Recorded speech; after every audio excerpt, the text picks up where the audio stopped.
Hi friends, welcome to my channel. So in today's video we will discuss about eco-friendly management of plant disease, okay, which is also known as the biological control, and that is the important component of the integrated disease management. So before knowing the definition of the biological control, we need to understand some important points which related to this topic.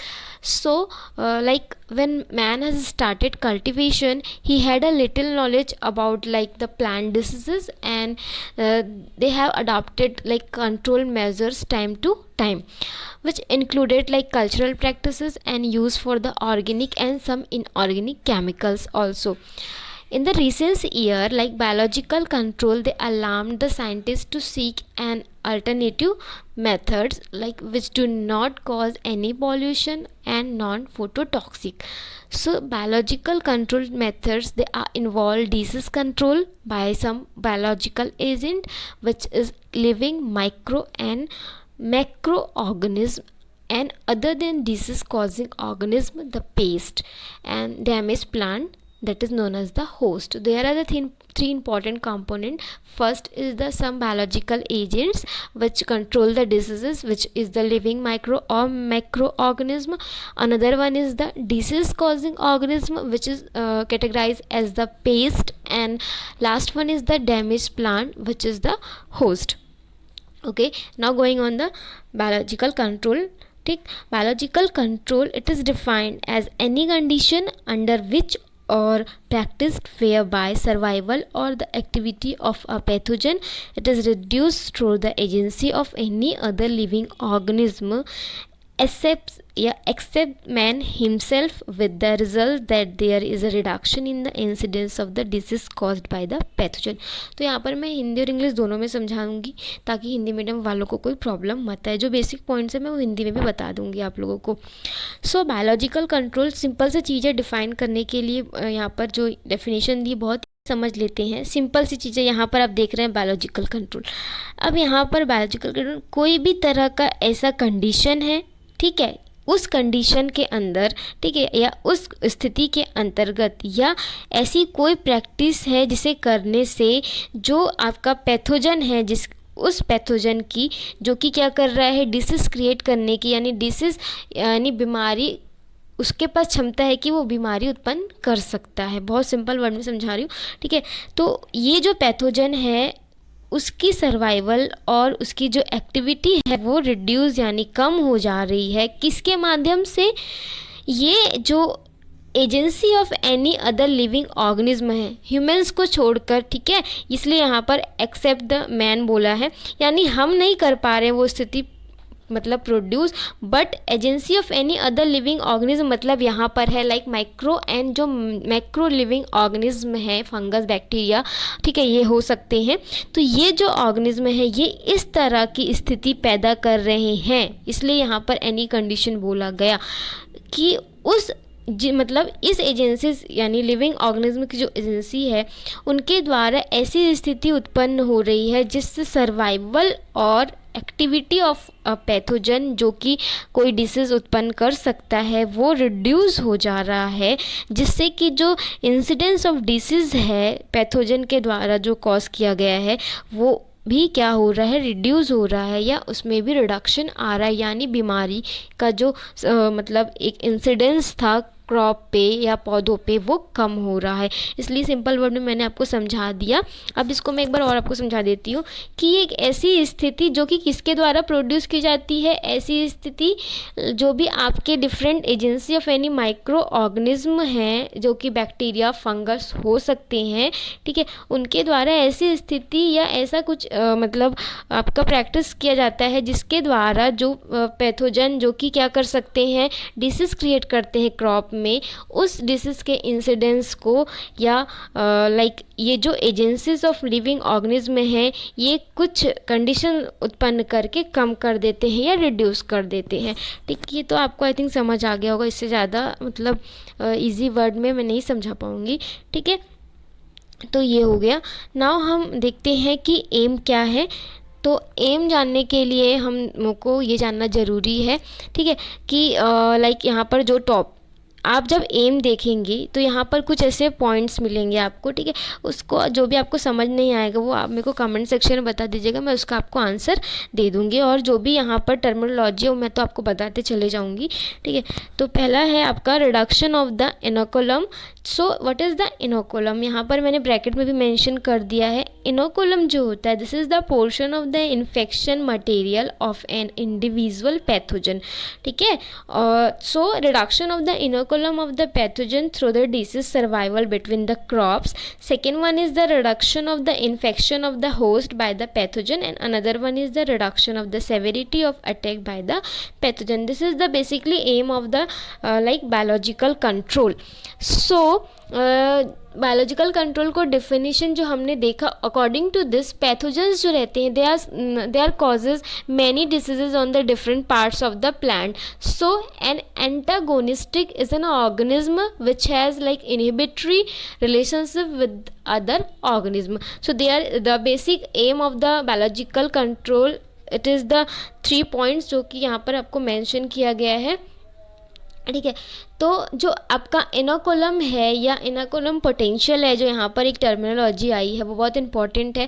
Inoculum जो होता है this is the a portion of the infection material of an individual pathogen, okay, that can cause disease when in contact with the host. So the inoculum potential of a fungus as the energy of growth of a fungus available for like colonization of a substrate to the colonized. तो inoculum कुछ नहीं है, ये infection like जो portion of the infection material of individual pathogen, ठीक है, यानी कि जो आपका पैथोजन होता है उसका ऐसा इम्पॉर्टेंट पोर्शन है जो कि क्या कर रहा है, बीमारी उत्पन्न कर रहा है. अब वो फंगस के केस में हाइफी हो सकता है, ठीक है, माइसीलियम हो सकता है, बैक्टीरिया के केस में ऊज हो सकते हैं. तो ये वो पोर्शन होता है जिस पे क्या रहता है, इन्फेक्शन मटेरियल मतलब रहते हैं, यानी इंडिविजुअल पैथोजन का वो इन्फेक्शियस पार्ट जो रहता है वो पोर्शन आपका इनोकुलम कहलाता है, ठीक. तो यहाँ पर रिडक्शन ऑफ इनोकुलम मतलब हम इन्फेक्शियस जो मटेरियल या इन्फेक्शियस जो पोर्शन है उसको ही कम करेंगे थ्रू द बायोलॉजिकल कंट्रोल के द्वारा. And another one is the reduction of the infection of the host, ठीक है.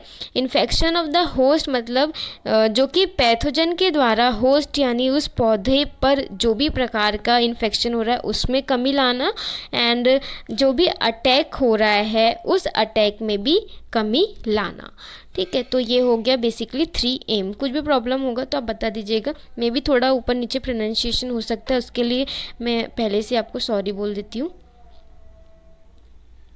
Now next one is the some history of the biological control, okay.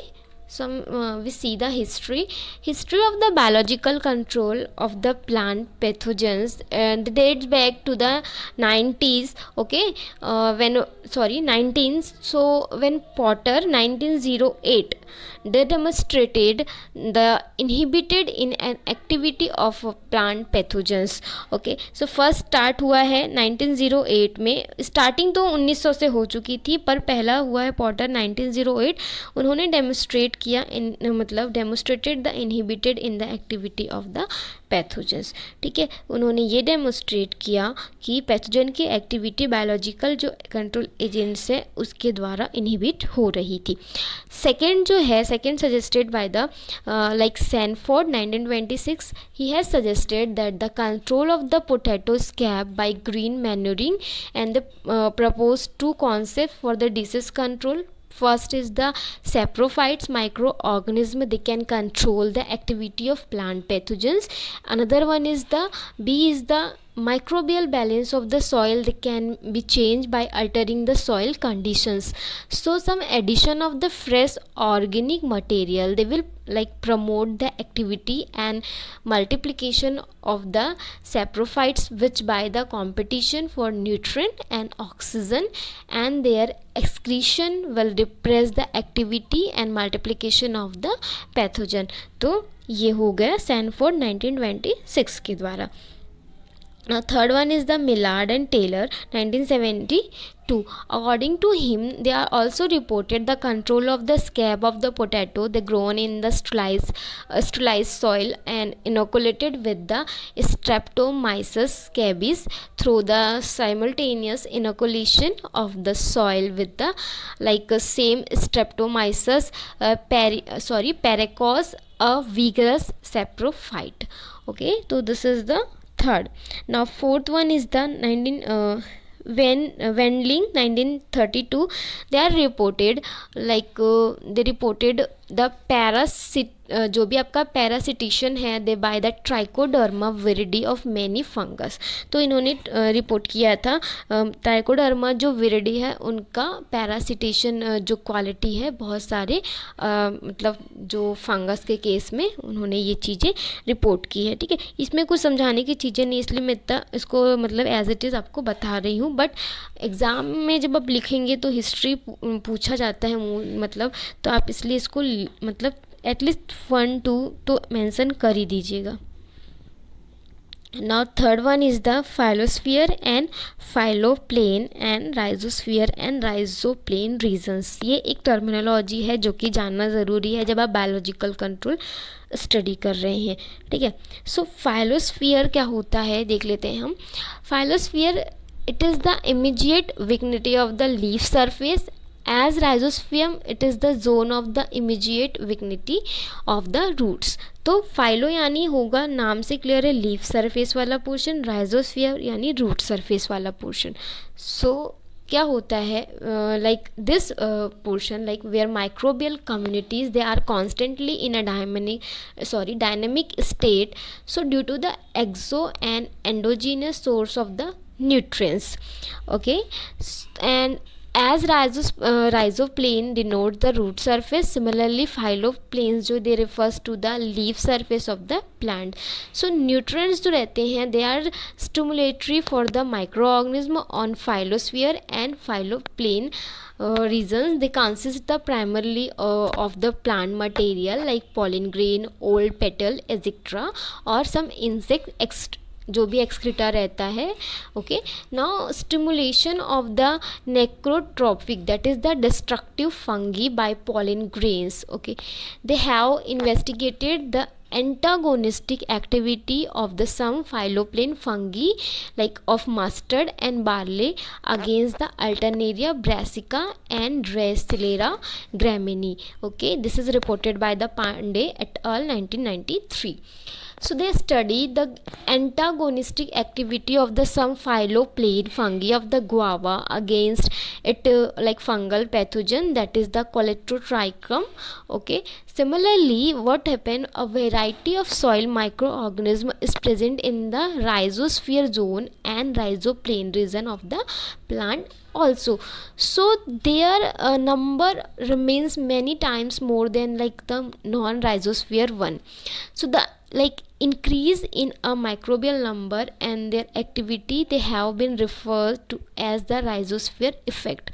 It is caused by the secretion of the growth promoting substance and casting of the solgate of roots tissue and by plants in soil like during their growth phases. Nowadays क्या होगा, a manipulation of a soil environment they has become a tool for the biological control of the soil-borne plant pathogens, and several methods they have been developed which bring about the artificial manipulation rhizosphere zone of phylosphere and soil environment also. So it can be done by, first one is the artificial introduction of the antagonistic in soil or spraying this antagonistic on the area parts of the plant. Second one is the modification of the soil environment by the organic amendments, and third one is the green manuring like changing the soil pH or carbon and nitrogen ratio which is also known as the CN ratio, temperature of the soil. Okay, now last one is the adding the selective chemicals or heat treatment of the plant tissues, this one. Okay, so this is the phylosphere and phyloplane, rhizosphere and rhizoplane regions. Now antagonism. So biological control जो होता है it is principally achieved through the antagonism. This is the inhibitory relationship between the micro organism including the plant which involve amensalism and like competition and parasitism and predation. ठीक है, तो एमिनलिज्म जो है वो एमिनाजोलिज्म है वो कहलाता है antibiosis and lysis. May be pronunciation यहाँ पर ऊपर नीचे है. ठीक है, वो आप देख लीजिएगा स्पेलिंग से. और किसी को प्रॉब्लम हो तो वो बिल्कुल जो भी कमेंट सेक्शन में कमेंट करके बोल सकते हैं. कुछ उनको अच्छा नहीं लगेगा वीडियो में जो भी उसके लिए.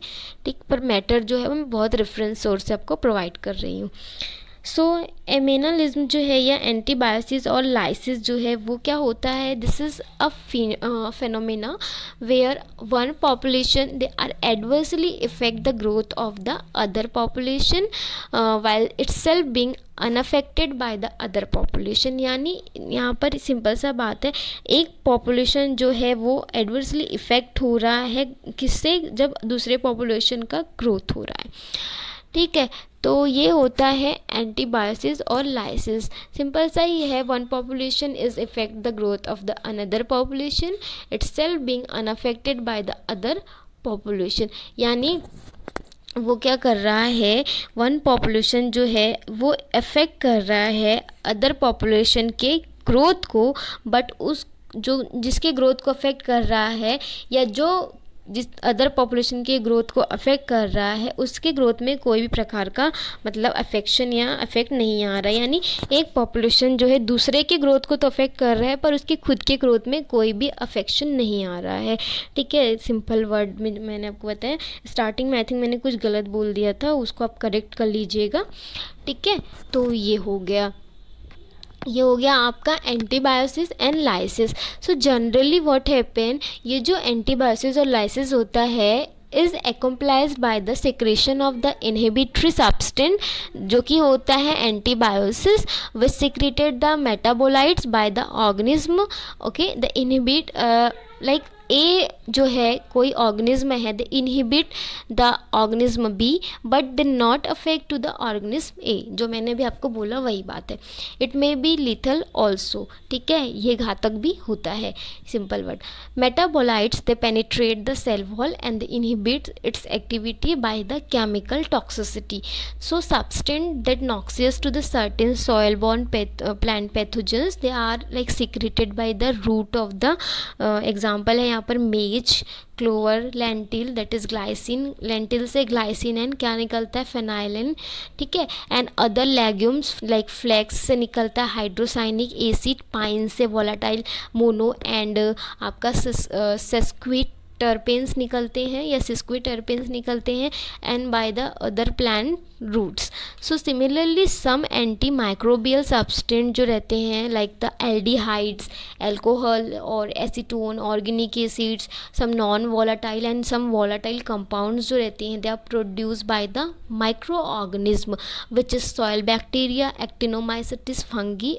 Okay, so this potent antagonistic example है आपका Trichoderma harzianum and Trichoderma viride. ये आप ठीक से स्पेलिंग देख लीजिएगा हेराजीनियम का. ठीक है, HARZIANUM. ठीक, ये हो सकता है आपको विजिबल अच्छे से ना हो. और विरिडी का है VIRIDAE. They are known as to secrete the cell wall lysing enzyme that is glucanase और chitinase and ग्लूकेनेजेस.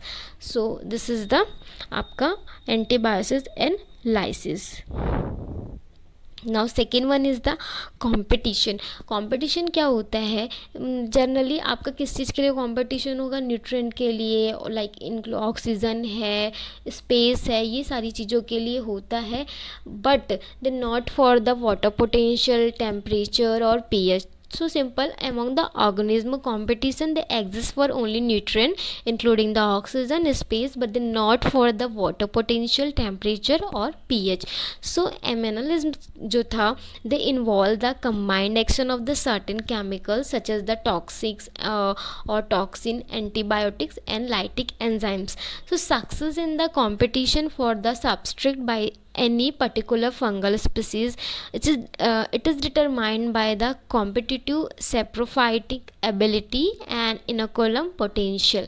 So this like inoculum potential of that particular species, and this is suggested 4 basic characteristic, okay, which are likely to contribute to the competitive saprophytic ability. पहला character है आपका rapid germination of the fungal propagule and fast growth of the young hyphae toward a source of the soluble nutrient. Second is the appropriate enzyme equipment for the degradation of the carbon constituent of the plant tissues. Third is the excretion of the fungicidal and bacteriostatic growth products including the antibiotics. Another one is the tolerance of a fungistatic substance that produced by the competitive microorganism. This is the 4 basic characteristic. Now some biological control of the forms annosus, ठीक है, ये आपको एक example दे रही हूँ. So biological control of the forms annosus by the inoculating the fresh cut stumps of the pine with the Peniophora gigantea is the result of the competition. So as is the control of the Pseudomonas tolasi on the mushroom by the other bacteria. Okay, this is reported by the Cook 1974. तो ये reference भी आप note down कर सकते हैं. Now another examples है like successful competitors competing for the nutrient with other microorganism are the आपका है Pseudomonas scabi for the oxygen, और इसके अलावा आपका है वीट रूट्स में जो है गियोजेनोमाइसिस ग्रेमिनिस, एंड इसके अलावा trichoderma viride versus fusarium Rossum wheat straw के केस में होता है. और यहाँ पर सो ऑन एग्जांपल्स है, you can note down it. Now predation and parasitism. Okay, ये हम नेक्स्ट वीडियो में डील करेंगे क्योंकि वीडियो बहुत लेंदी हो जाएगा जो कि आपको इतना मतलब इंटरेस्टफुल नहीं लगेगा. तो ये टॉपिक नेक्स्ट वीडियो में जो है पूरा कवर अप कर दूंगी. और इससे पहले प्रोपोगेशन का जो हम टॉपिक देख रहे हैं हॉर्टिकल्चर में, उसका वीडियो इस वीडियो के बाद आएगा. तो आप वीडियो जो है देखते रहिए और चैनल को सब्सक्राइब कर लीजिए जिससे नोटिफिकेशन आपको मिलता रहे. और ये इस PDF को अगर आपको डाउनलोड करना है तो उसके लिए आप जो मेरा टेलीग्राम चैनल है उसको भी आप मतलब वहाँ पर आप ज्वाइन हो सकते हैं, जिससे आप जो PPT है वो डाउनलोड कर सकते हैं. तो thank you for watching today's video.